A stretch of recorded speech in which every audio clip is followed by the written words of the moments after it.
I sing this one refrain. Michael Franti, Bomb the World, here on Democracy Now!, democracynow.org, the War and Peace Report. We're on the road in Aspen, Colorado, attending the Festival of Ideas here in Aspen. We're broadcasting from the oldest public access TV station in the country. It's called Grassroots TV. I'm Amy Goodman. Our next guest has been hailed as the most exciting individual in American theater. She's won numerous awards, including 2 Obies, several Tony nominations, a MacArthur Genius Grant. I'm talking about the acclaimed actor and playwright Anna Deavere Smith. Almost 30 years ago, she began traveling across the United States, interviewing people from all walks of life. Her encounters became an ongoing series of one-woman performances called On the Road, a search for American character.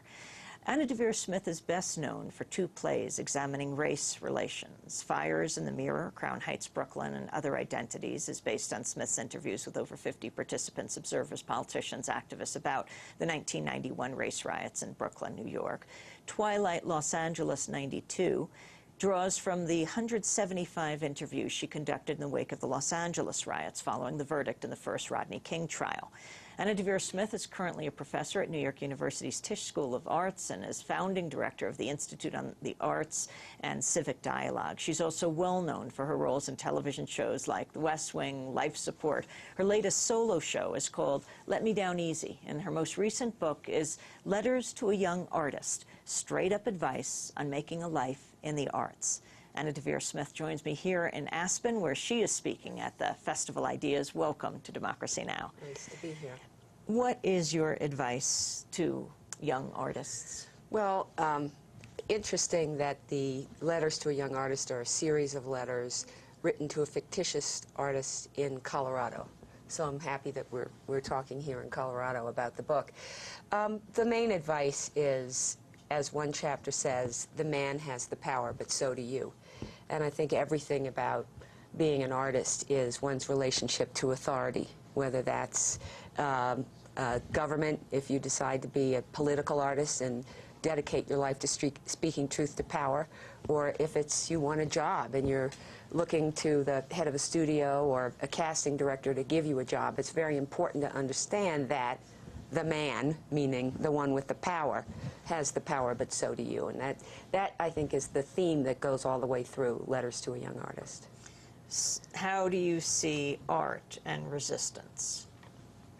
There's not enough art and resistance, I think, in our culture right now. Or, you know, I heard you last night speaking so strongly and eloquently about how in this election it really is about the people. In fact, you wouldn't even name names of possible vice presidential candidates. I don't even know if you ever uttered the names of the actual presidential candidates. And you really kept after the moderator and us in the audience to understand that the people have to come forward with their concerns and put the pressure on leadership. And I think that artists have an incredible opportunity to do that. And in other social movements in our country, we have seen their impact. There would have been the civil rights movement wouldn't have been the same, for example, without the number of artists and the variety of artists who participated, and the same is true of the anti-war movement.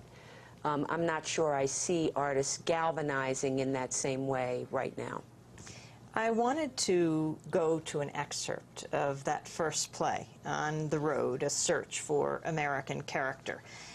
This is legendary radio broadcaster and oral historian Studs Terkel.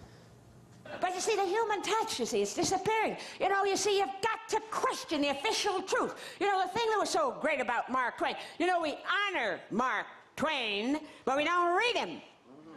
We read Huck Finn, of course. We read Huck Finn, of course. I mean, Huck, of course, was tremendous. Remember that great scene on the raft? Remember what Huck did?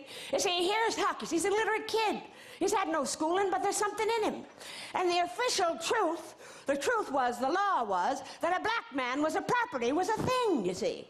And Huck is on the raft with a property named Jim, a slave, see? And he hears that Jim is going to go and take his wife and kids and steal them from the woman who owns them. And Huck says, oh my God. Oh, he said, oh, you know, that woman never did me any harm. Oh, he's going to steal, going to do a terrible thing. Just then, 2 slavers caught up, guys chasing slaves, looking for Jim. Anybody up on that raft with you? Huck said, yeah. Is he black or white? White. And they go off. And Huck says, oh my God, I lied. Oh, I did a terrible thing, Why do I feel so good? But see, the goodness of Huck, that stuff that Huck's been made of, you see, all been buried. It's all been buried. So the human touch, you see, it's disappearing. That's Anna Deavere Smith on the road, A Search for American Character. She's playing the legendary broadcaster, oral historian Studs Terkel. I want to play another excerpt from another one of Anna Deavere Smith's pieces. This is from Twilight, Los Angeles, 1992, called Swallowing the Bitterness. Here, Anna Deavere Smith is giving life to